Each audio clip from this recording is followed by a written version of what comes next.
You think you're breaking down. You call it depression. You say you're lost, heavy, unable to find your way through the world. But I ask you, what if this is not the end? What if the darkness you feel is not a void, but a womb?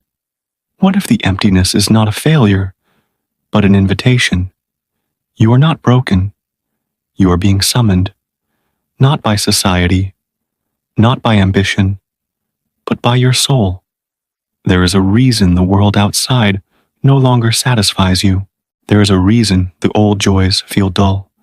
The old goals feel empty. You are not malfunctioning. You are awakening. In the silent ache of your chest, something ancient is speaking, not in words, but in symbols, images, dreams, longings. It whispers that the life you've been living is too small for who you are becoming. This is not depression. This is initiation. You believe you are breaking down. The feeling is real. Your body is heavy. Your mind clouded. Your will absent. The things that once sparked your joy now seem distant, hollow. You wake and wonder why, or if, you should rise at all. The world carries on with its demands, yet you find yourself slipping further from its rhythm. This is not simply tiredness. It is not laziness, and it is not failure. What you are experiencing is the sacred descent of the soul, the fall into the unconscious, where the surface self is stripped away, and the deeper, eternal self begins to stir. It is not a breakdown. It is a breakthrough, disguised as suffering. You were taught to function, not to feel, taught to build a life of achievement, not a life of meaning. And yet, there is a voice within you that resists this programming. It does not speak in words. It speaks in silence, in sadness, in the sudden loss of appetite for the things that used to sustain you. That voice is not your enemy. It is your oldest self, calling you down into the waters of your own truth. The descent you are in, the depression, the confusion, the unbearable stillness, is not senseless. It is archetypal.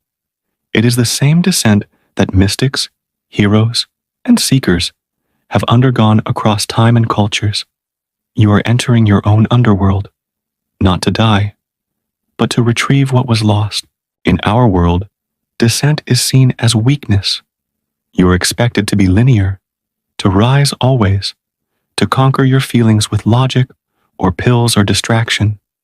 But the psyche does not move in straight lines. It moves in spirals, in cycles, in rhythms, deeper than reason. When your conscious life becomes a cage, the unconscious must open the gate, and it often does so through collapse. The exhaustion you feel is not only physical, it is spiritual. It is the fatigue of wearing a persona that no longer fits, of chasing goals that your soul no longer values, of silencing the deeper voice that says, there is more. So you fall into solitude, into sadness, into the void. But the void is not nothingness. It is full of everything you forgot, feelings you buried, dreams you abandoned, memories you could not face. These rise now, uninvited, overwhelming. Let them. This is not the time to resist. This is the time to descend with awareness, to allow the old structures of your life to disintegrate. The pain is not punishment. It is purification. In shedding what you're not, you make space for what you are. There is wisdom in the darkness. There are treasures hidden in the depths. And though this part of the journey is lonely, it is necessary. The descent is the price of depth. It is not the opposite of life. It is the beginning of a more authentic one. When you return from this place, and you will not be who you were. You will be whole, and it is wholeness, not perfection, that the soul longs for. when the light of your conscious life begins to flicker, when meaning slips through your fingers like smoke, something ancient within you begins to stir. This stirring does not come in words, nor in rational clarity. It comes in dreams, vivid, confusing, powerful. It comes in images that appear in your mind uninvited. It comes in emotions you cannot explain and symbols you do not understand. The world may tell you to ignore these things, to dismiss them as random or meaningless, but they are not meaningless. They are the language of your soul, spoken through the unconscious in a tongue older than logic. In the silence of depression, when the outer world no longer commands your interest, you are offered the opportunity to hear this forgotten language. These images, these dreams, they are your inner world breaking through the surface. They are not hallucinations or symptoms. They are messages. The unconscious does not speak like the ego. It speaks in symbols, because symbols bypass resistance. They awaken parts of you that your conscious mind does not control. A lion may appear in your dream, not to entertain, but to remind you of the courage you have disowned. A river may flow where no river exists in waking life, not to confuse you, but to cleanse you of psychic stagnation. These are not mere fantasies. They are fragments of your wholeness, pieces of your forgotten self, and they come when you are ready, when the outer life has failed to sustain you, and the inner life demands your attention. Most people flee this call. They numb it with distraction, with stimulation, with routine. But the ones who dare to turn toward the symbol, toward the dream, toward the whisper in the darkness, those are the ones who find their way to meaning. You were not born to live a purely rational life. You were born to live a symbolic life, a life where images speak louder than facts, where the invisible carries as much weight as the visible. When you are depressed, when the external world loses its flavor, that is when the soul speaks most loudly. But you must learn to listen, not with your ears, but with your intuition. You must ask, what is this sadness trying to reveal? What does this recurring dream mean? What is the story behind the fear that wakes me in the night? To engage with your inner symbols is to enter into a sacred dialogue. It is to acknowledge that your suffering has intelligence, that your psyche is not your enemy, but your guide. And this guide, though sometimes terrifying, will always lead you home if you dare to follow it. Let your dreams be your compass. Let the symbols be your language.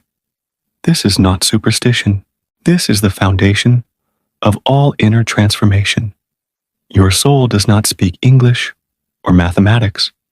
It speaks in archetype, in image, in metaphor. And it speaks always, especially when you are lost. Listen closely, for what seems like madness may, in truth, be the first real conversation you've ever had with yourself. There comes a time in every meaningful life when the self we have constructed begins to crumble. This self, the one made of roles, expectations, performances, was never false in the malicious sense, but it was incomplete. It served a purpose to help us survive, to belong, to achieve. But survival is not enough for the soul. Belonging, when it costs authenticity, becomes a prison. Achievement, when disconnected from inner truth, becomes emptiness masked in success. And so, the psyche intervenes. Not gently, but decisively. The structures of identity begin to fall away, and we call it depression. We feel as though something is dying, and it is. But what dies is not you. It is who you thought you had to be. This inner death is painful because we confuse it with annihilation. We mourn the loss of the persona, the mask we have worn for so long. Even we came to believe it was our face. But beneath the grief is a hidden opportunity. Just as the snake must shed its skin or suffocate, the soul must shed its outer identifications to continue its growth. And this shedding does not occur through force or will. It occurs through surrender. Surrender to the truth that the self we built is no longer large enough to contain the life that is now emerging within us. We resist this truth. We try to rebuild the old identity, to restore what was. We revisit past habits, cling to expired ambitions, reach for familiar distractions. But the deeper self no longer agrees to these terms. The discontent grows. The emptiness expands. Not because life has failed, but because the old self has completed its cycle. Like the leaf in autumn, its time is done, and no amount of effort can make it spring again. We must allow the fall. We must descend into the unknown. The world will not applaud this descent. It will not reward the dissolution of your persona. It will ask you to bounce back, to get over it, to return to the version of yourself that made others comfortable. But the soul is not here to be convenient. It is here to be whole, and wholeness requires a death before the rebirth. This is not a metaphor. It is the lived experience of transformation. The suffering you feel is the labor of the new self, pressing against the walls of the old one. Let it break through. You're not becoming someone else. You are becoming yourself. Not the self others trained you to be, but the one who existed before the world taught you who to pretend to be. This becoming is not loud. It is not glamorous. It is quiet, painful, sacred. It requires solitude. It demands honesty, but it gives you back your life, not the one given to you, but the one born from you. When the old self dies, the true self is not created, it is revealed. And in that revelation is the beginning of freedom. There is a profound difference between isolation and solitude. Though to the untrained eye, they may appear the same. Isolation is imposed, cold, empty, often a byproduct of pain, shame, or rejection. But solitude, true solitude, is chosen. It is the sacred space in which transformation begins. And yet, when the descent of the soul begins, when depression takes hold and the old self dissolves, it can feel as if we've been abandoned by friends, by meaning, even by life itself. But I tell you this, you have not been abandoned, you have been invited, not outward, but inward, not to exile, but to initiation. In solitude, you confront what the world has always encouraged you to escape, your own presence. There are no distractions here, no performances, no mirrors reflecting back who you're supposed to be. There is only you, stripped of titles, roles, and expectations. And this naked self, this quiet self, is unfamiliar at first. You may look upon it and feel discomfort, even fear. But beneath that fear is truth. Solitude is the great mirror of the soul. It shows you not who you are in relation to others, but who you are in essence. Most people cannot endure this mirror. They reach for noise, for affirmation, for anything that drowns out the stillness, because the stillness brings up all that was buried: childhood wounds, broken dreams, unmet needs. But within this painful unveiling is the path to wholeness. You cannot become yourself if you do not first meet yourself. Solitude is where that meeting begins. It is not punishment, it is preparation. Imagine the caterpillar in its cocoon. From the outside, it appears motionless, hidden, forgotten.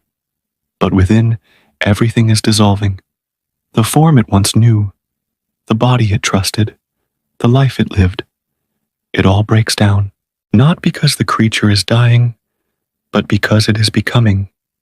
This is the alchemy of solitude. In your stillness, you are undergoing a sacred metamorphosis. The world may not see it. You may not even understand it. But trust that something is forming in the silence.